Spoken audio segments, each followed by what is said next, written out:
Ang ganda ng pagkaka-regroup nila, oh. Pine group, pang daily. Saglit lang. Dito lang yan sa John John Grasa. Oh, nawala talaga yung dragging ko. Saka gumanda yung arangkada. Yo! The king goes grrrr. Skiddy kid pop pop. And the poop poop boom. Yo, what's up guys? Motopits TV. So ngayon ituturo ko sa inyo kung saan merong murang pa-regroup ng bill natin. Alam naman natin yung pag-regroup is napakaganda, nakakawala ng dragging, and maganda yung takbo niya, and yung arangkada niya is smooth lang. Bali magpapa-pine grove lang tayo ngayon. Papunta tayo ng Marikina ngayon kay John John Grasa. And mas pinili ko yung pine grove kasi pan-daily use lang naman, hindi naman nakuha waswas. Kung yung mga waswasero kayo, dapat yung gamitin nyo is double linear groove, yung mas matatalas yung ipin sa bell. And update ko na lang kayo nandun na tayo. Kung napapansin nyo, pag bumabago yung takbo ko and pag napapapreno ko, nababibrate yung cellphone holder ko, katunayan lang na malakas yung dragging nya. And nag-decide talaga ako na pumunta sa Marikina para magpa-regroup kasi sabi nila doon daw yung quality saka mura na gawa. Baling dito na tayo guys, kay John John Grasa, Marikina, along JP Rizal lang yan guys. Bungad lang siya, kitang-kita nyo agad siya pag galing kayo ng Batasan or Commonwealth.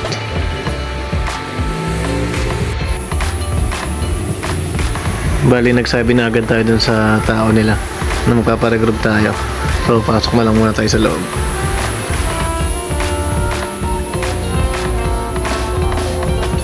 Bali pagpasok niya, ayun nga pala yung mga ginagawa sa loob. Motor shop kasi talaga to. Nagbabaklas sila, libre baklas, saka libre line kabit ng bill. Ayan, sinisimulan na agad ni Kuya baklasin yung cover ng panggilid natin. Nagamit silang impact wrench dyan kaya sobrang bilis talaga. Mabilis kumilos dito, pagdating ko pinalas agad nila yung panggilid ko para makuha agad yung bell. Bali tanggal na nga pala nila yung bell. Bali check upin ko na rin yung lagay ng clutch lining ko, pati yung belt ko. Ayan, okay pa naman siya.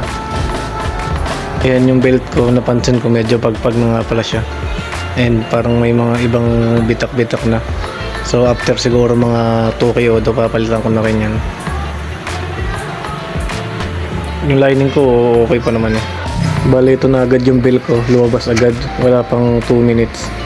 Quality yung gawa dito, saka sobrang bilis, hindi na kayo pipila-pila ng mahaba. Pine grove lang yan, sobrang ganda. Pakiramdam ko kakapit na ng gusto yung clutch ko, hindi na siya dudulas, mawawala na yung dragging kasi lagi naman ako nagpaparegrove eh. Itong bola natin na 12 grams, hindi na muna natin pinakabit. Ayan, all goods na agad. Quality talaga yung gawa dito.